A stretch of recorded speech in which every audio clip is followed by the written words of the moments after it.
Cuando se calma el bullicio de la ciudad y se van apagando las luces de la casa, se enciende la luz del entendimiento.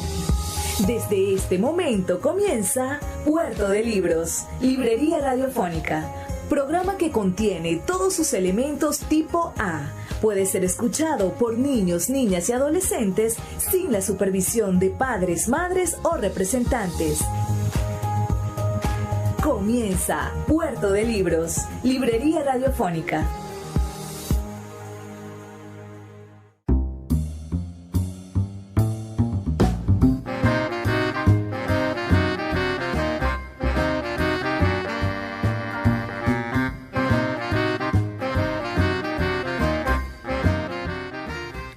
Bienvenidos a Puerto de Libros, les habla Luis Peroso Cervantes, quien de lunes a viernes de 9 a 10 de la noche les trae este programa por la señal de la 88.1 Radio Fe y Alegría de Maracaibo. Recuerda nuestros contactos, puedes escribirnos al 0424-672-3597 o a nuestras redes sociales @Librería Radio en Twitter y en Instagram. También tenemos una página web www.radio.puertodelibros.com.be y puedes escuchar todos nuestros programas en YouTube buscándonos como Librería Radiofónica. Ahora vamos a comenzar nuestro programa, pero primero escucharemos los mensajes que tienen para nosotros nuestros anunciantes.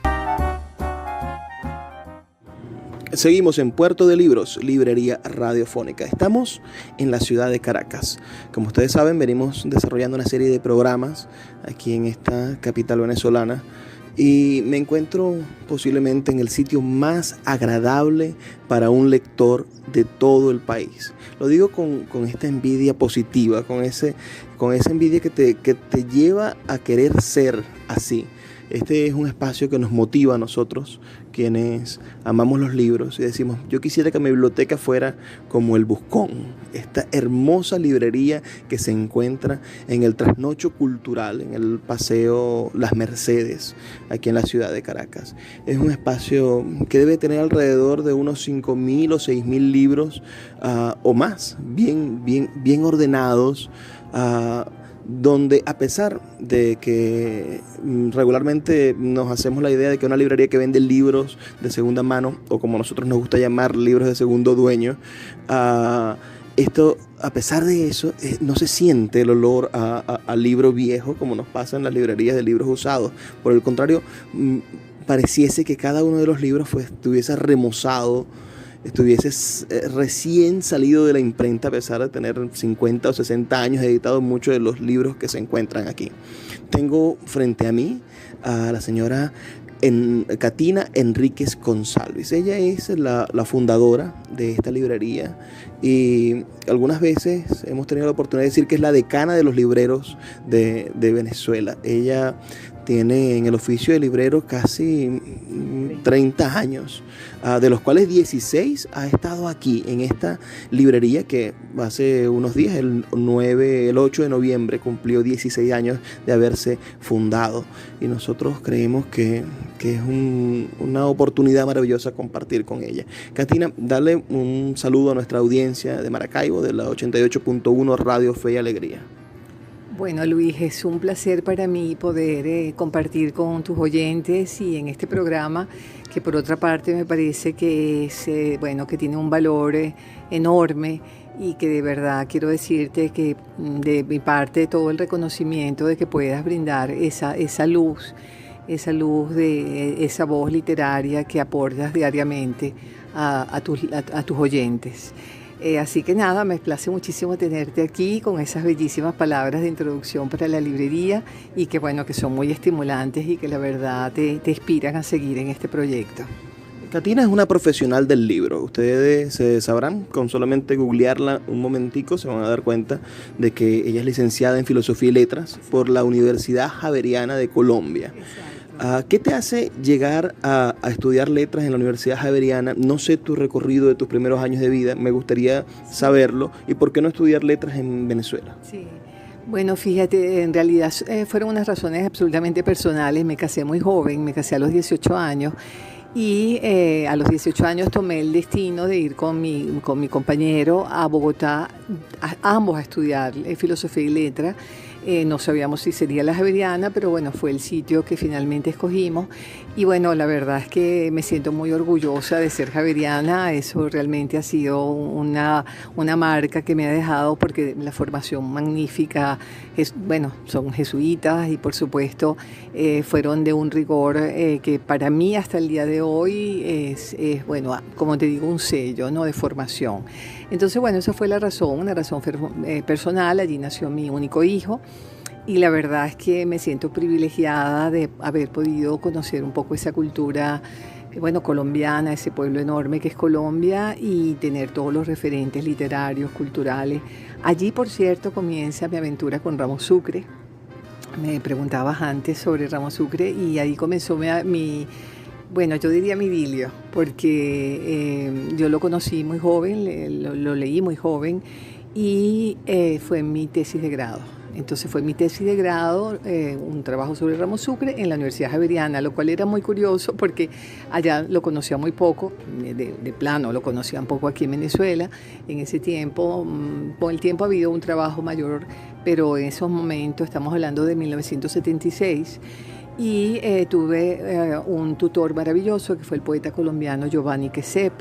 Él fue mi tutor y para él fue una grandísima sorpresa también, y para mis compañeros conocer a través de esa venezolana compañera que tenían allí en clase, hablarles sobre un personaje como Ramos Sucre. Entonces, bueno, ya luego te iré contando cómo terminó, bueno, cómo fue evolucionando también ese vínculo con Ramos Sucre. Bueno, me gustaría retroceder quizá un poco más. Es decir, ¿qué te hace estudiar letras? Decidir eso. Ya sabemos que viajas a Colombia con tu esposo a estudiar letras, es decir, ya tu vida había dado ese vuelco desde niña quizá hacia los libros y el amor a la lectura. ¿Qué te marca y qué te hace llegar a los 18 años e ir a Colombia a estudiar letras?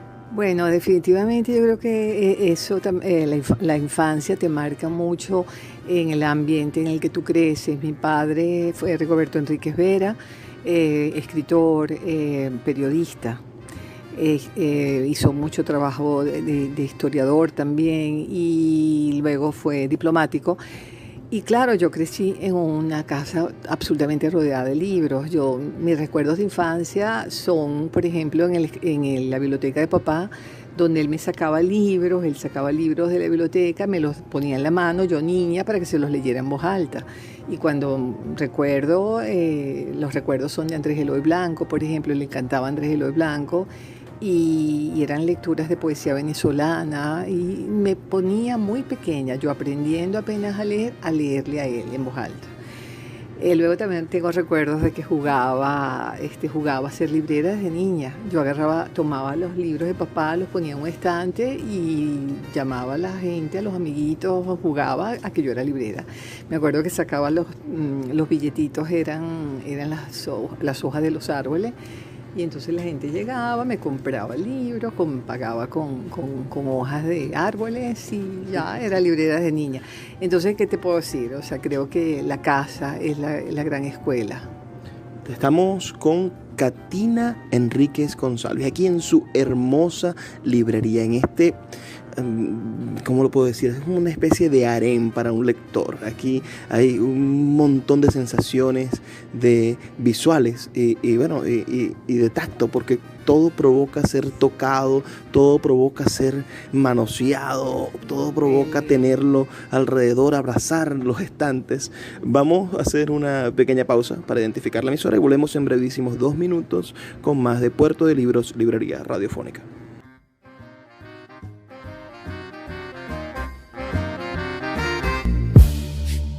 Llegó a Maracaibo una nueva manera de ver todo el contenido de Netflix con la gente de @Maracaibo Netflix.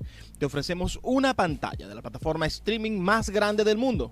Podrás ver en un equipo todo el contenido de Netflix por el equivalente en bolívares a $5. Ofrecemos cuentas premium con HD y Ultra HD compartidas por 4 personas. Ahorra hasta $3 del precio oficial de Netflix. Escríbenos al 0424-672-3597 o síguenos en Instagram @MCBO Netflix para obtener más información. Escuchas Puerto de Libros, librería radiofónica, por Radio Fe y Alegría, con todas las voces. El poeta Luis Peroso Cervantes le acompaña en Puerto de Libros, librería radiofónica, por Radio Fe y Alegría, con todas las voces.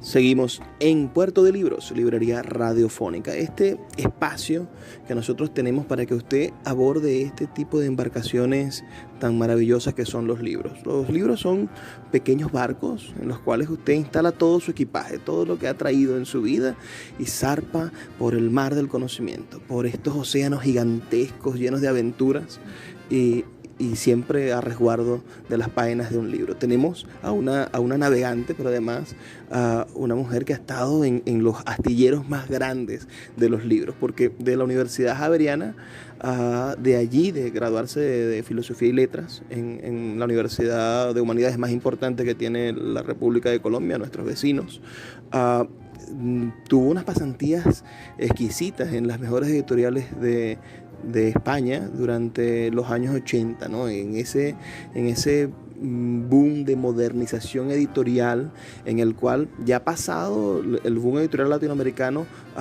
se consolidan las grandes editoriales españolas y empiezan a nacer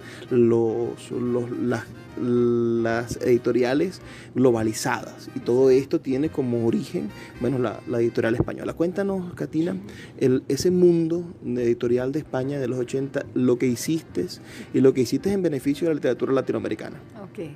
Bueno, fíjate que ese paso a España vino, hay una, digamos, un paréntesis allí que me gustaría relatarte, y es que cuando llego de Colombia a Venezuela, yo entro a trabajar en el Banco del Libro. Yo creo que es importante hablarte de ese episodio, porque fue un episodio de formación impresionante para mí. El Banco del Libro. Ahí nace el proyecto ECARE, por ejemplo. Exacto, ECARE. Además estaba justamente en el momento de nacimiento, pero ya consolidándose con una producción hermosísima. Y yo mi oficina quedaba al lado de ECARE, y el Banco del Libro, como sabes, está especializado en literatura infantil y juvenil. Y en ese momento, como tantas instituciones en Venezuela que tuvieron tanta y relevante importancia, no solamente para Latinoamérica, sino para España, el Banco del Libro fue una institución muy reconocida. Ahí hacíamos evaluación de todas las ediciones infantiles que llegaban tanto de América como de Europa, de habla hispana, de España, y hacíamos evaluación, se hacían unos listados. Con esos listados las bibliotecas nacionales, no solamente de Venezuela, sino de Iberoamérica, adquirían los libros a partir de esos listados. Imagínate lo importante de esa labor.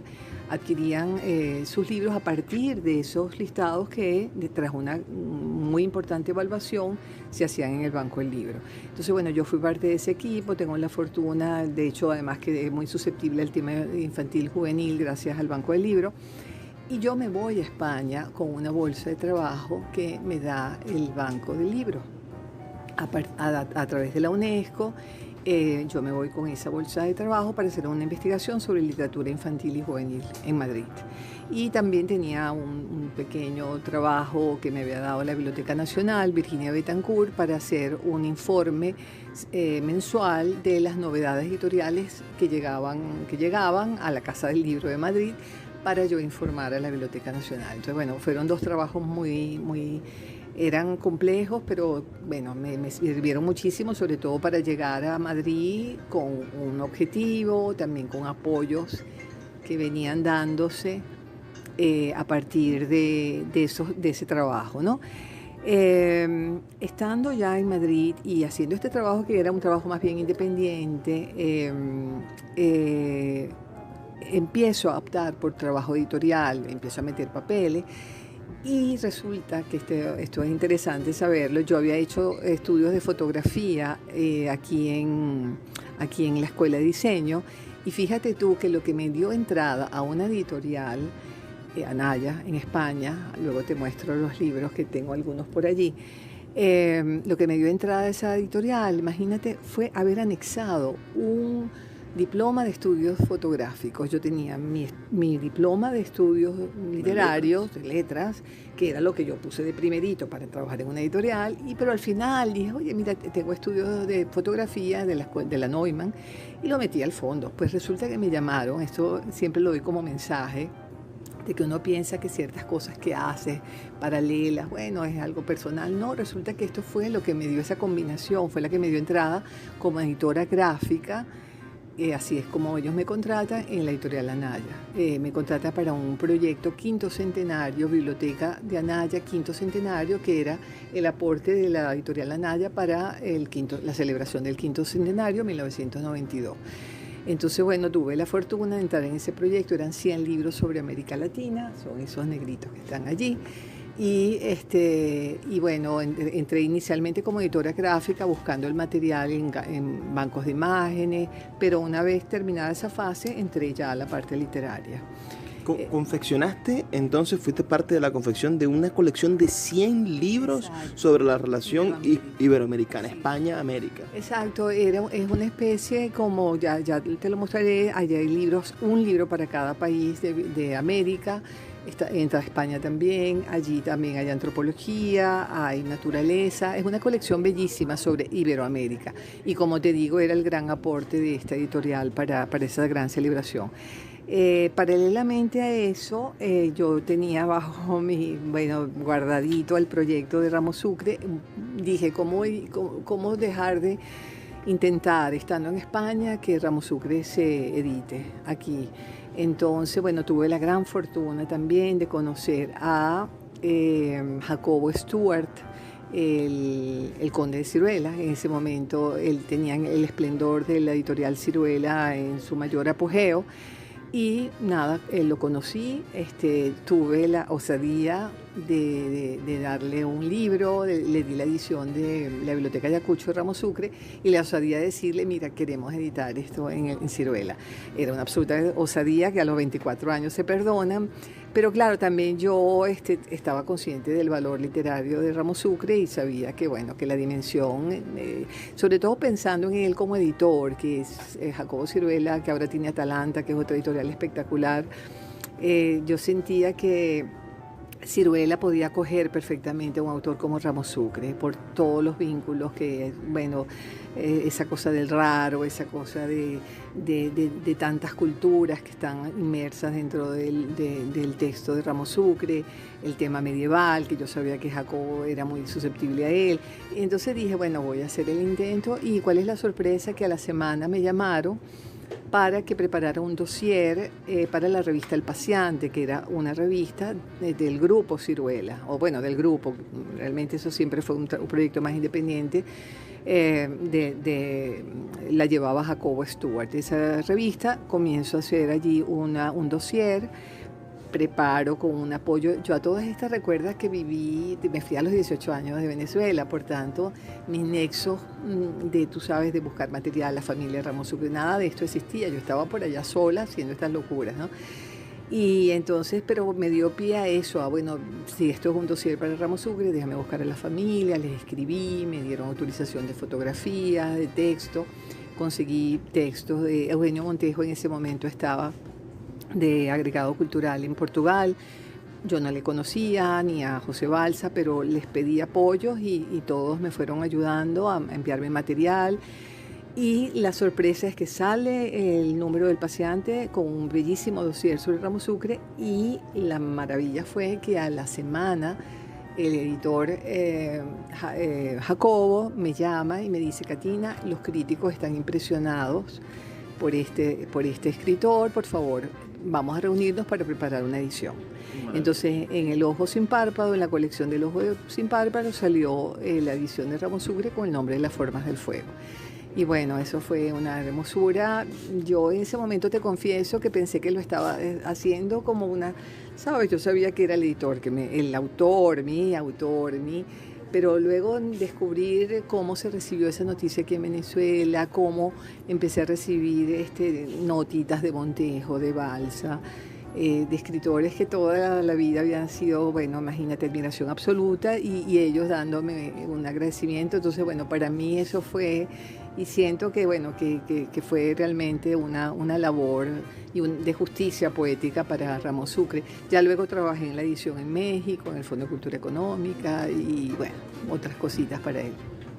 Esta pasantía europea culmina cerca de 1993, cuando te corresponde encargarte de un proyecto muy importante, que es fundar la librería Monte Ávila de Monte Ávila Editores, nuestra gran editorial. Exacto, sí, fíjate, de Madrid hubo un salto de 3 años. En 1990 yo me voy a México. En Venezuela estaba Rafael Arraiz Luca, era el presidente de Monte Ávila Editores, y él entra en ese momento, desde que entra a Monte Ávila, con un objetivo muy claro de internacionalizar el fondo. Entonces él me pide que me vaya a México. Yo trabajo 3 años en México haciendo trabajo de distribución, de promoción, en un fondo que fue muy bien recibido en México, a pesar de que había tenido un bajón durante muchos años, pero había un repunte, y esa época fue la que me tocó a mí, y trabajé esos 3 años para Monte Ávila. Digamos que ahí fue donde comenzó el vínculo con Monte Ávila. Estando ya luego de 3 años en México, Rafael Arraiz Luca me manda a llamar y me dice: Catina, hay un espacio que está asignado para Monte Ávila en el Teresa Carreño. Queremos que montes una librería allí. Bueno, yo lo primero, antes de aceptarlo, lo pensé, yo dije, Dios mío, eso es como montar una librería en una catedral, porque además estábamos hablando en los años 90 que el Teresa Carreño estaba en su mayor euforia. Tenía 10 años de haberse inaugurado el teatro. Sí, o sea, no sabes todo lo que pasaba allí, eso era la vida absoluta, la vida cultural estaba centrada allí. Entonces yo decía, Dios mío, ¿cómo porque era además hacerla? No es que tú llegaras y te dijeras, mira, este es el espacio para una librería. No, había que construirla, había que diseñar el espacio. Ahí a mí lo que me mostraron fue un espacio vacío con un soto que colgaba, y me dijeron, mira, aquí va a ser la librería. O sea, había que montar paredes, crear, diseñar. Me asignaron a un gran arquitecto para trabajar con él, que fue el Domingo Álvarez, que bueno, era lo máximo que se podía escoger para ese proyecto, y quedó hermosísima, ¿no? Y bueno, allí estuve 10 años también, fue una época maravillosa. Caracas era una ciudad viva, una ciudad con toda la vida cultural que puedas imaginar. Entonces, de verdad que fue, bueno, y de ahí viene ese germen de librera. O sea, realmente ahí nace, aparte de los primeros jugueteos de niña, ahí es donde realmente entro a trabajar en el oficio, y un oficio que me ha marcado hasta el día de hoy, y bueno, ya van para 30 años, ¿no? Estamos conversando con Catina Enríquez Consalvis. Nos acaba de narrar un capítulo maravilloso de la historia cultural venezolana. Yo mismo, que he estado algunas veces en el Teresa Carreño, y ustedes, que los invito a que visiten esa librería, que sigue estando la estructura allí. Ahora es parte de la red de librerías del sur, anteriormente fue parte de la red Guaymare, que era una red de librerías públicas, también de finales de los 90. Ella es una librería pero hermosísima, con unas terrazas, como dos niveles. Es un lugar bellísimo, claro, no tan bello como el Buscón, pero vamos a hacer una pequeña pausa. Son brevísimos 2 minutos para identificar la emisora, y regresamos con más de Puerto de Libros, Librería Radiofónica.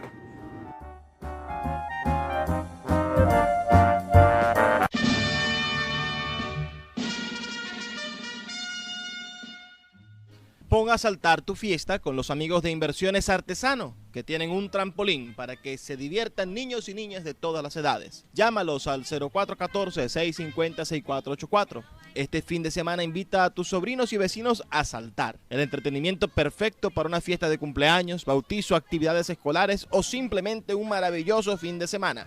Fuerte, divertido y seguro. Hasta la tía más gordita puede saltar con él. Reserva ya tu fecha al 0414-650-6484 y ponga a saltar tu fiesta con Inversiones Artesano.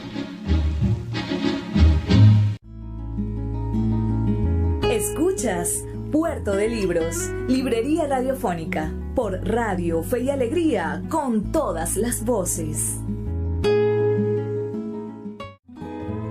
El poeta Luis Peroso Cervantes le acompaña en Puerto de Libros, Librería Radiofónica, por Radio Fe y Alegría, con todas las voces.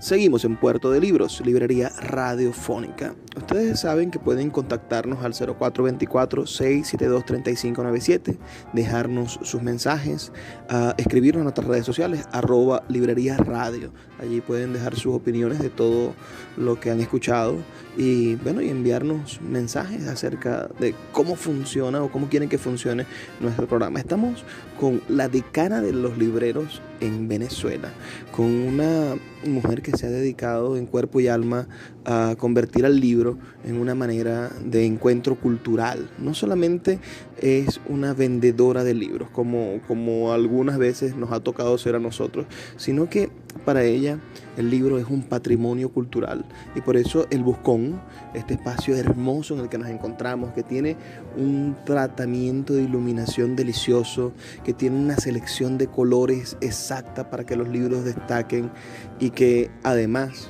tiene una selección de libros de primer orden, porque se dedica a buscar libros raros, a buscar primeras ediciones de libros y después libros de autor, libros de arte y sobre todo bibliografía venezolana, un espacio donde tú puedes decir, tengo que preguntar primero que todo en el Buscón. Si no lo tiene el Buscón, quizás no lo tenga nadie.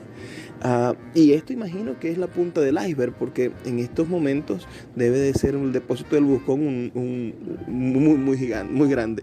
Vamos, antes de llegar al Buscón, o intentando llegar al nacimiento del Buscón hace 16 años, a que nos cuentes la manera en la que está el quiebre después de trabajar durante más de 10 años con Monte Ávila Editores, tu participación en la creación del proyecto Cuaymare y por qué nace el Buscón en el medio de la crisis institucional venezolana de la primera década de este siglo, ¿no? En el momento en el que se empieza a secuestrar las instituciones culturales del país, cuando el CONAC empieza a ser defenestrado hasta el punto de su desaparición. En el 2005 crean el Ministerio de la Cultura, pero antes aniquilan un trabajo de 40 años que era el Consejo de las Artes, el CONAC.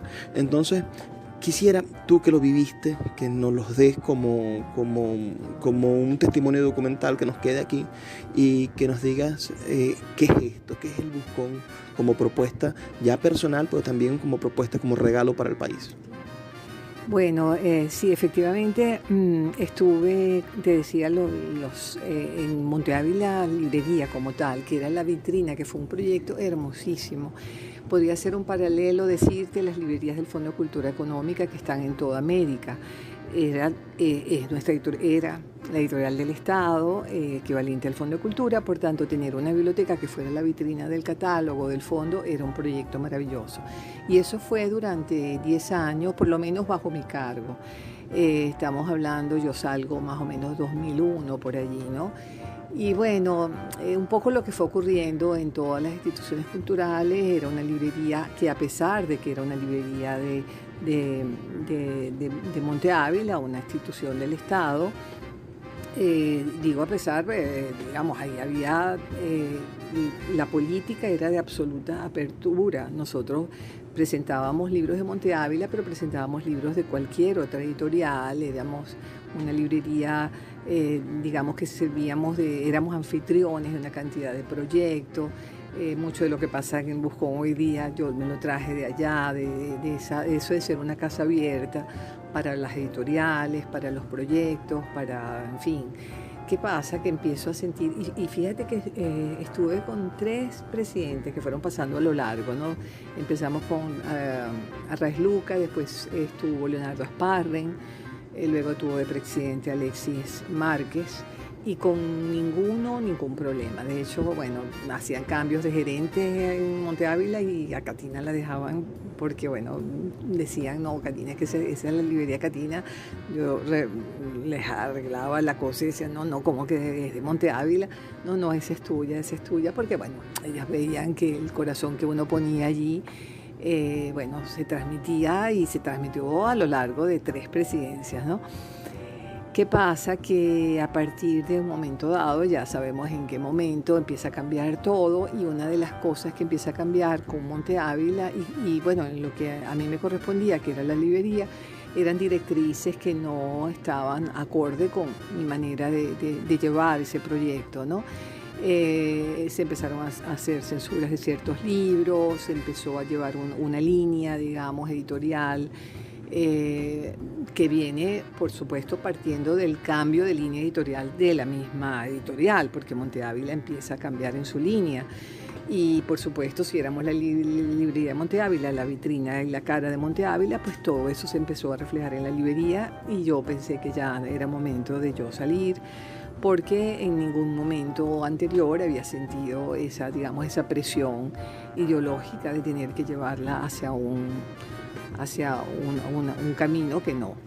Entonces es cuando tomo la decisión de dejar Monte Ávila con muchísimo dolor, porque, bueno, empecé a ver como incluso hasta el sellito se lo empiezan a quitar, bueno, ni hablar, una política editorial que lo que debían llevarse era por las vías de la reedición de los clásicos venezolanos, tantas cosas que tú veías como se estaban perdiendo, derechos que se perdían y dije, no tengo... Derechos que se pierden en cuestión de cosas tontas. Por ejemplo, nosotros en Sultana del Auditorio acabamos de editar un libro maravilloso de Armando José Sequera, que es la comedia urbana.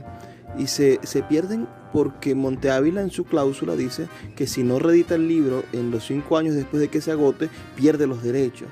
Y es un libro capital quizá de la narrativa contemporánea, este caso el nuestro, y por no reeditarlo, por no reinvertir un libro que ya se te agotó, pierdes la capacidad de tener como puntero a un libro maravilloso. Y ahí podríamos hablar de una infinidad de autores latinoamericanos. Nosotros teníamos joyas en el catálogo de Monte Ávila, no solamente venezolanos, que ya es un tema como de, ¿sabes?, como de responder a nuestra tradición literaria y a nuestro acervo y a nuestra memoria. Eso se perdió, pero se perdieron infinidad de autores que era insólito que no se hubiesen... Y déjame decirte que eso venía también desde atrás, o sea, hay unas políticas con Monte Ávila que fueron varios años de desatención, y bueno, pero ya aquí llegamos al culmen cuando ya se trata también de directrices. Exacto. Entonces ahí yo sentí que no tenía nada que hacer. Me voy, en ese momento, por cierto, antes hay también un paréntesis con el Centro Nacional del Libro. Trabajé con Maribel Espinosa, una maestra del libro, como en asuntos internacionales, como había tenido la experiencia esta en México, de distribución. Entonces, bueno, estuve trabajando en promoción allí. Fueron años muy duros, me tocó, bueno, es que han sido, ya después lo que viene es un relato de pesares, ¿no? Estuvo la participación en el Ateneo de Caracas, que fue una librería hermosísima, ya estaba en decadencia para cuando a mí me toca, ya por más que intenté levantarla, era poco lo que había que hacer, pero había una cosa muy íntima, y es que resulta que a mí me formó como librera en los años de Monte Ávila, iniciando esos años que te decía Monte Ávila, fue un librero alemán, que fue el fundador del Ateneo de Caracas.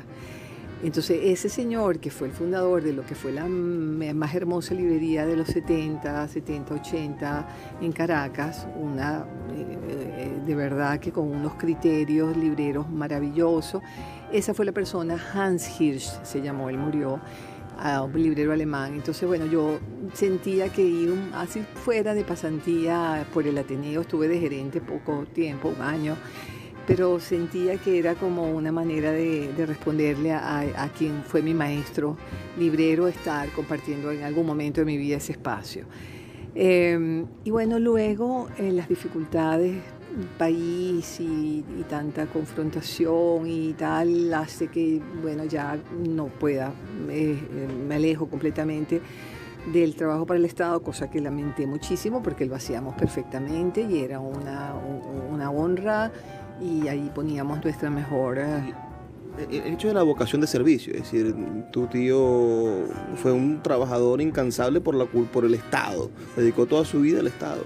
Y las luchas personales de muchísimas personas que uno admira, que dijeron, bueno, no, yo voy a dedicar mi formación personal, no lo voy a hacer fortuna, sino a hacer lo mejor de mi país. Y lo hiciste durante... Y fíjate que yo fui becaria de la Fundación Ayacucho, y una de las cosas, el compromiso que había con estos becarios era volver al país y dejar en el país todo eso que tú habías, todas esas semillas que tú habías cultivado. Y bueno, eso fue lo que hice. Entonces, claro, era una sensación terrible, porque tú dices, bueno, pero ¿por qué dejar esto donde tú sientes realmente también Guaymare, que fue un proyecto hermosísimo a cargo de Luna Benítez, y que luego también se fue degenerando y se distorsionaron totalmente. Entonces, ahí es cuando un poco quedo fuera de todo trabajo con el Estado, y sí con la necesidad de seguir viviendo, trabajando y produciendo para vivir.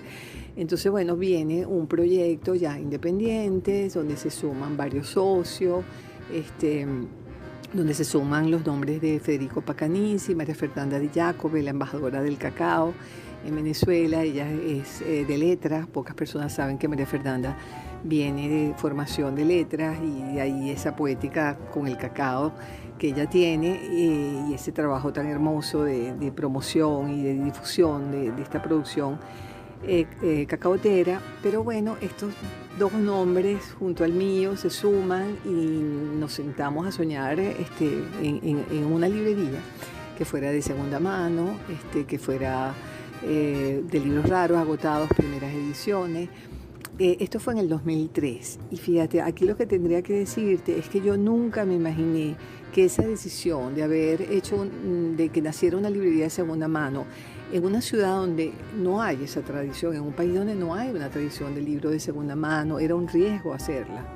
Y más en un centro cultural que estaban haciendo con la expectativa de algo muy contemporáneo, y meter en este espacio tan moderno una librería de segunda mano. Era un riesgo en el 2003, fue muy bien acogido desde el comienzo, tuvo un concepto claro, bibliografía venezolana era nuestro centro, nuestro norte. Queríamos rendir homenaje a toda esa producción editorial maravillosa que ha tenido la tradición editorial de Venezuela, con sus escritores, sus diseñadores, sus fotógrafos. Sentíamos que había muchísimo que rescatar, y eso iba a ser una aventura maravillosa, de meternos donde nos tuviéramos que meter, como así ha sido, para rescatar todos esos tesoros bibliográficos. Y ese fue nuestro norte. El proyecto se entendió muy bien desde el comienzo, pero nosotros trabajábamos en paralelo también con producción novedades, ¿verdad? Había un país donde todavía habían libros, donde todavía habían transnacionales que te podían surtir. Entonces la librería también tuvo la novedad de que mezclábamos libros nuevos y libros viejos sin ningún pudor. Generalmente las librerías o son de viejo o son de nuevo, de novedades, pero no las mezclan. Nosotros las mezclamos sin pudor. En cualquiera de nuestros estantes tú vas a encontrar libros nuevos y libros viejos, porque la idea es que el libro en su valor sea lo que se redimensiona, no darle edad ni perder categoría por ello. Entonces, así nace, en ese momento sumábamos también libros nuevos, como te digo, pero ¿qué pasa? La producción empieza a mermar. La producción editorial empieza a mermar, las casas transnacionales empiezan a irse, empezamos a quedar solos, cada vez hay menos que mostrar. Esto es catastrófico para la mayoría de las librerías que vivían de libros nuevos porque empiezan a fallecer. Empiezan a cerrar sus puertas porque no hay libros con que llenarlos. Y paradójicamente nosotros cada vez teníamos más libros porque a esto se suma el éxodo. Y entonces resulta que cuando la gente se va del país, ven en sus neveras, sus carros, sus planchas, pero lo que dejan hasta el final con la ilusión de que se lo van a llevar son los libros, porque los libros son la vida. Los libros es una vida entera que se va haciéndose a lo largo de los años y que reúne demasiado afecto como para dejarlo, ¿no? Entonces la gente, como te digo, vendían todo y de repente llegaba que ya el vuelo es dentro de un mes, las maletas son 2 y la biblioteca son 40 cajas. Entonces, ¿a dónde recurren? Al Buscón. Entonces nosotros nos hemos convertido en un sitio para recibir esos libros. Bueno, estamos hablando con Catinas Enríquez González. Vamos a hacer una breve pausa, 2 minutitos, y volvemos ya a la última sección de nuestro programa, Puerto de Libros, Librería Radiofónica.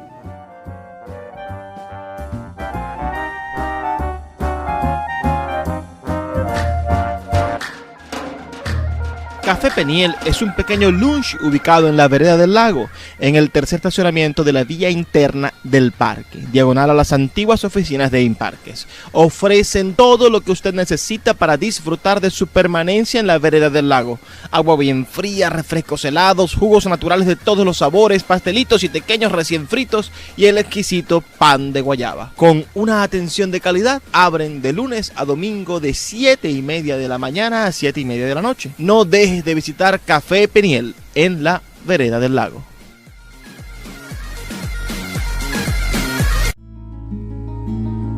Escuchas Puerto de Libros, Librería Radiofónica, por Radio Fe y Alegría, con todas las voces.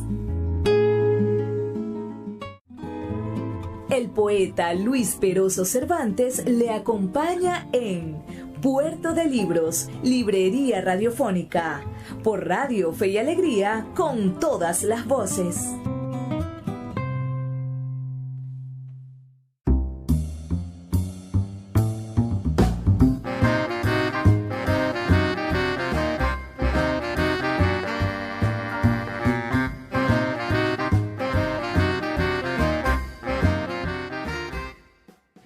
Seguimos en Puerto de Libros, Librería Radiofónica. Estamos llegando ya al final de nuestro programa. Les repito el lugar hermoso en el que me encuentro. Estoy en la librería El Buscón, en el centro comercial Paseo Las Mercedes, en el sótano. Resulta que Caracas tiene este búnker cultural. El sótano de uno de los centros comerciales más modernos es el trasnocho cultural, con salas de microteatro, con salas de cine, con restaurantes, galerías, y en el medio del centro se encuentra quizás la joya de la corona, la perla de esta ostra que se ha macerado con el amor hacia los libros de Catina, que es la librería El Buscón. Usted la ve por fuera y no puede evitar el deseo de entrar a la librería. Tras estos ventanales, tras estos vidrios, han colocado las más hermosas y llamativas joyas librescas que jamás haya visto. Hay otras librerías en Caracas, ciertamente, y ha habido librerías que han cerrado, bueno, como Lugar Común, ¿no? que era también muy, muy visible, pero jamás le han podido ganar a la vitrina del Buscón, que además es un símbolo, porque tiene una característica que no tiene ninguna otra librería. Esta vidriera es una vidriera que habla del buen gusto de un librero. Y yo creo que obedece también a los viajes de Catina. Catina acaba de llegar ahorita de Bogotá, de visitar las librerías bogotanas, y se trae ella ideas de todas esas librerías para ir metiéndolas poquito a poco. Yo tomé una palabra de un plato que está en la puerta del Buscón. Esto yo no me había dado cuenta, todas las veces que he venido. Me dijo fue Rafael Cadenas. Tuvimos una presentación hace 2 meses y Rafael Cadenas con una emoción traía unos papelitos para repartírselos a cada uno. Decía, yo siempre agarro uno y me lo llevo. ¿Cuál te salió? Me salió Fecunda. Wow. Qué linda palabra. Esa, yo me voy a robar esa idea. Sí, eso lo tenemos en la caja y bueno, te cuento que con esas palabras se bautizaron. Son papelitos que tienen palabras, son palabras recortadas. Y con esas palabras se bautizaron un libro. Un autor dijo, yo quiero bautizar el libro con las palabras que están dentro del libro. Entonces las recortó, las puso en un bol y bueno, con eso se bautizó. Luego yo las dejé en caja y entonces es muy divertido porque la gente las saca, juega, hace poemas con las palabras y es un divertimento, ¿no? Que finalmente es lo que es la idea de la librería. ¿Qué pasa en el Buscón de lunes a domingo? Abren toda la semana, de lunes a domingo. ¿Qué pasa? ¿En qué horario la gente puede visitar el Buscón? ¿Y qué sucede en este espacio mágico? Okay. Sí, bueno, en realidad la librería cierra 2 días al año solamente, el 25 y el 1 de enero, el 25 de diciembre, el 1 de enero. Bueno, es un trabajo sin fin acá. Y estamos entre de la 1 de la tarde a las 8 de la noche. Inicialmente cerrábamos casi a medianoche. El proyecto era trasnocho, estamos ubicados en un espacio que se llama Trasnocho Cultural y cerrábamos casi que a medianoche, pero bueno, ya sabemos cómo está la ciudad, los problemas de transporte, tantas cosas que nos agobian en estos últimos tiempos y lamentablemente hemos tenido que reducir el horario. ¿Qué pasa en el Buscón? Bueno, en el Buscón pasan miles de cosas, tenemos presentaciones, tenemos 3 eventos a la semana, los martes, los jueves y los sábados. Ahora justamente está entrando un autor que va a presentar su libro el próximo jueves y tenemos actividades para niños, tenemos exposiciones, eso que ves en la vitrina, que además me alegra que hagas estos piropos a las vitrinas porque es verdad que nos esmeramos mucho. Ahorita tenemos una vitrina dedicada a Cruz 10, al maestro Cruz 10, y la otra vitrina la tenemos dedicada a Sofía Inver, recordando siempre que el sentido de ser del Buscón es un espacio para la memoria y yo creo que por eso el tema de la bibliografía venezolana, eso hay que repetirlo mucho, rendimos culto a la memoria y pensamos que no podemos pensar en mejores futuros si la memoria no la resguardamos y la protegemos. Entonces esas figuras que ves en la vitrina son pequeños homenajes que hacemos. ¿Qué más te digo? Recitales poéticos. Aquí ustedes han estado, hemos tenido la honra de recibirlos a ustedes también recientemente con la última publicación sobre la obra de Rojas Guardia y esperemos que sigamos en este intercambio maravilloso, pero muchas cosas pasan. Para finalizar, Katina, ya nos quedan menos de 2 minutos. Cuéntanos qué proyectos tienes para el futuro. Sé que te la pasas viendo librerías y absorbiendo cosas hermosas del arte, pero ¿cómo ves al Buscón dentro de los próximos 4 años que cumple 20 y los próximos 10 años cuando tenga 26? Sí.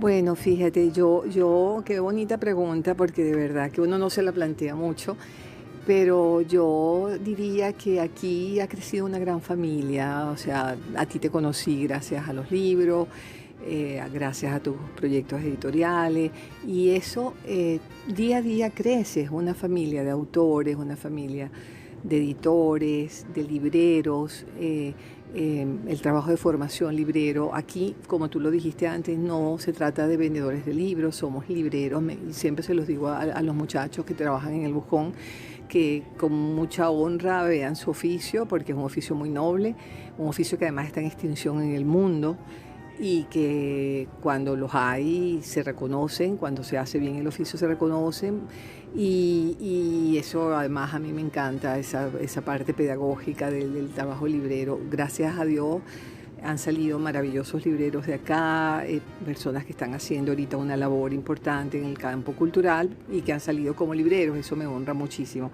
Entonces la veo como una familia que sigue creciendo, con la pasión que nunca muera, porque finalmente es lo que y en momentos de crisis y en momentos de todo lo que estamos pasando, siento, no me preguntes cómo ni por qué, pero me siento que esta pasión el alimento de no sé qué. Digo que tiene que ser pasión porque cuando hay tanta dificultad y cada día es un reto y eso también te moviliza, hay una energía ahí particular que es distinta a cuando trabajábamos con mayores comodidades, digamos, ¿no? Entonces yo creo que es un tema de compromiso y yo creo que hay que estar donde hay una cosa que, hay unas palabras de Rafael Cadenas que dice, el amor ubica donde se debe estar.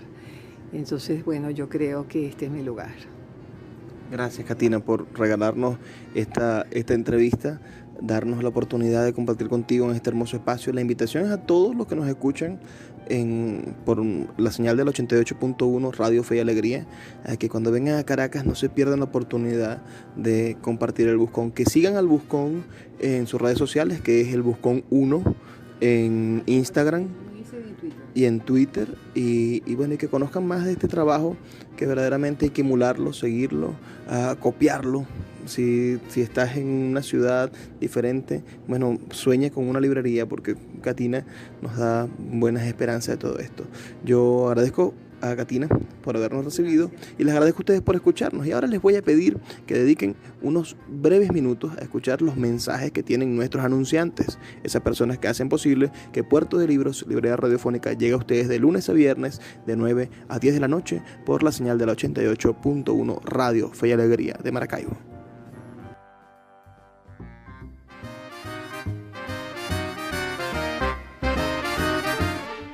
Llegó a Maracaibo una nueva manera de ver todo el contenido de Netflix con la gente de @Maracaibo Netflix. Te ofrecemos una pantalla de la plataforma streaming más grande del mundo. Podrás ver en un equipo todo el contenido de Netflix por el equivalente en bolívares a $5. Ofrecemos cuentas premium con HD y Ultra HD compartidas por 4 personas. Ahorra hasta $3 del precio oficial de Netflix. Escríbenos al 0424-672-3597 o síguenos en Instagram @MCBO Netflix para obtener más información.